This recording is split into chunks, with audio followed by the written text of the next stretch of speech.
En novembre prochain, les sénateurs auront à se prononcer sur l'une des lois les plus importantes du quinquennat de François Hollande concernant les départements d'outre-mer, le projet de loi sur l'égalité réelle. Il a été approuvé mardi dernier par les députés, mais à la grande surprise, le député et président de région Harry Chalus n'a pas pris part au vote que contient ce projet de loi. Georges Calixte, bonsoir. Bonsoir. Merci d'avoir accepté notre invitation ce soir. Vous êtes ici pour nous apporter justement des éléments de réponse. Alors, ce projet a été porté un temps par Victorin Lurel, puis repris par l'actuel ministre des Outre-mer et initié par un homme de droite, Patrick Caram. Alors, tout laisse à penser qu'on est en train de faire un pas de géant pour réduire les inégalités entre la France hexagonale et l'Outre-mer. Mais que signifie cette abstention d'Harry Chalus ? On peut lui attribuer deux significations. D'abord, Harry Chalus avait proposé un amendement qui a été rejeté visant à étendre les activités militaires pour que les jeunes ultramarins en profitent.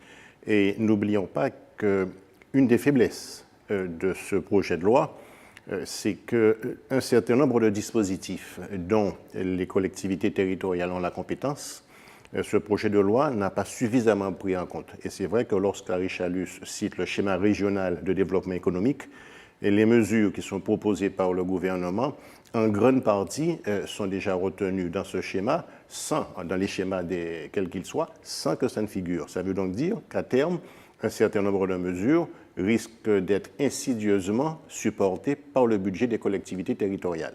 Ce texte de loi qui contenait 15 articles le mois dernier en contient 112. On a l'impression d'une précipitation qu'il faut faire vite. Est-ce que ce texte s'attaque aux vrais dispositifs qui entretiennent justement les inégalités entre les départements d'outre-mer et la France hexagonale ? Alors, il y a deux niveaux pour vous répondre. D'abord, en ce qui concerne la précipitation, non. Si on est passé de 15 articles à 112, n'oublions pas que lorsque le gouvernement a fourni le projet de loi avec 15 articles, il a accompagné avec un document de 370 pages qui identifie et fait un effort d'objectivation. Donc il y a des indicateurs dont certains peuvent être critiqués, mais qui disent effectivement, par exemple, en matière d'infrastructure, on savait qu'il y a un retard. En matière de prestations sociales, on savait qu'il y a un retard, mais qui donnent des critères plus objectifs. Donc ça, si vous voulez, c'est déjà beaucoup plus précis. Maintenant, s'agissant de l'attaque au véritable problème, on peut rester entre guillemets sur sa faim. Pourquoi ? On sait que la véritable problématique de l'économie guadeloupéenne sur le plan structurel, c'est qu'il y a une logique d'import-export. On ne produit que 10% de ce que l'on consomme, on en importe 90%. Et notre réduction au statut d'acteur consommateur essentiel n'a pas effectivement été prise en compte. Ça veut donc dire qu'à la limite, on nous donnera davantage de moyens par l'alignement des prestations sociales pour consommer, sans forcément nous donner les moyens de développer la production locale. Et c'est là où, effectivement, ce projet sur l'égalité réelle peut nous interpeller, malgré des avantages liés à une grande clarté et également des documents annexes qui sont précis. Vous êtes en train de dire que concrètement, ça accroît une dépendance des départements d'outre-mer vers la France hexagonale. C'est-à-dire que l'état des lieux est correctement fait sur un certain nombre de décalages. Mais quant au problème structurel, c'est l'égalité réelle dans le système économique actuel ne fera que nous rendre encore plus dépendants, en tout cas du système de consommation essentiel.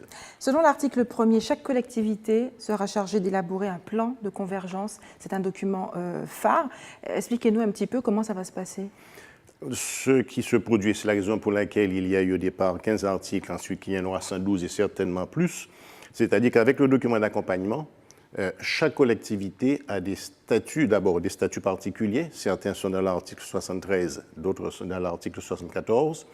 Il y a un certain nombre de dispositifs locaux qui existent, mais n'oublions pas que ce qu'il y a en filigrane derrière cette démarche, c'est que dès lors que les collectivités vont faire des propositions, la loi rappelle, et c'est la raison pour laquelle l'amendement d'Harry Chalus a été rejeté, qu'aucune proposition de loi ou d'amendement ne peut avoir comme incidence de solliciter l'État financièrement. Autrement dit, l'État vous dira effectivement établissez les plans de convergence, mais celui qui établit le plan de convergence, sur la base du principe que je viens de vous citer, sera également celui qui paiera en grande partie les objectifs de ce plan de convergence. Est-ce que cette loi, Georges Calix, n'arrive pas un petit peu trop tard? C'était une promesse de François Hollande en 2012.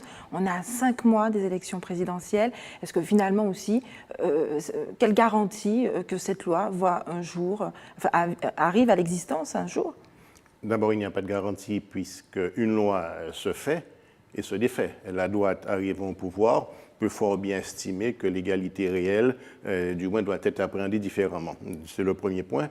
Le deuxième point, maintenant, s'agissant effectivement qu'elle arrive trop tard dans le temps, n'oublions pas qu'il y a 35 recommandations qui sont faites. Celles qui commenceront en janvier 2017 sont extrêmement limitées et que le temps d'application, c'est 25 ans. Donc, entre-temps, c'est vrai que ça arrive tard, peut-être en tant que marketing de campagne, mais en même temps, par rapport à son application, elle est différée dans le temps. Un autre élément aussi, c'est que les Républicains ont voté en majorité contre ce projet de loi. Pourtant, à l'origine, il était porté par Patrick Caram, un homme de droite, fidèle de Nicolas Sarkozy. Comment on peut l'expliquer? Les Républicains se sont justifiés en disant que c'est un vote d'encouragement. Autrement dit, ils ont voté contre, non pas en tant que vote sanction, mais en tant que vote d'encouragement. Ça veut donc dire qu'ils ont préparé la venue de cette loi en première lecture au Sénat et ont d'ores et déjà dit « nous ne sommes pas contre ». C'est le sens du vote contre, dit vote d'encouragement. Nous sommes contre certaines mesures, mais en même temps nous reconnaissons le bien fondé de cette loi. Autrement dit, lorsqu'elle arrivera au Sénat, vous verrez, elle est déjà modifiée par rapport au projet initial, parce que entre ce que le gouvernement a déposé et ce qui a été réellement voté dans le cadre des 112 articles, il y a déjà des décalages importants.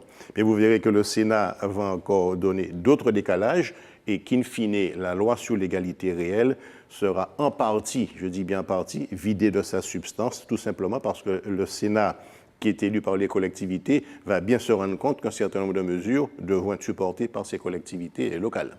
Georges Calix, un mot sur la primaire des Républicains. Le débat sera diffusé ce soir, après le journal. On voit bien que se dégagent deux candidats, Alain Juppé et Nicolas Sarkozy. En tant que politologue, est-ce que pour vous, un ancien chef d'État peut revenir au pouvoir? Nicolas Sarkozy a-t-il des chances de briguer à nouveau ce mandat? L'électorat, quand il juge, fait confiance à quelqu'un qui a de l'expérience. Autrement dit, le fait que Nicolas Sarkozy ait été déjà président de la République, c'est déjà une garantie. Mais d'un autre côté, n'oublions pas qu'il a été le premier à mettre en place la révision générale des politiques publiques, continuée d'ailleurs par la gauche dans le cadre de la modernisation de l'action publique. Donc, il a bien sûr des chances, à moins que des ennuis judiciaires viennent contrecarrer effectivement ses plans. Il a des chances par son expérience, mais en même temps, par rapport à ce qu'il a fait, en tout cas son programme politique, et le fait qu'il ait instauré la révision générale des politiques publiques qui a considérablement réduit, si vous voulez, les services publics, ce sont deux éléments qui vont rentrer et il est beaucoup trop tôt pour se prononcer. Je pense qu'il faut attendre le mois de mars. A-t-il des chances justement de séduire sa propre famille politique? A priori, vous savez que n'oublions pas que d'un point de vue stratégique, il est quand même à la tête des Républicains. Et dès lors qu'on est à la tête de nos partis, le parti qui a pour rôle de sélectionner les élites, de mettre à disposition une logistique, c'est la raison pour laquelle en général les primaires se sont multipliées pour qu'il y ait un candidat ciblé. Donc il maîtrise la machine de guerre avec un bon moyen de communication. Maintenant, est-ce que ça suffira? Je vous dis, au mois de mars, de toute façon, les choses, en réalité, par rapport au sondage et aux résultats des primaires, les choses vont se décanter. Georges Calix, merci d'avoir accepté de répondre à nos questions.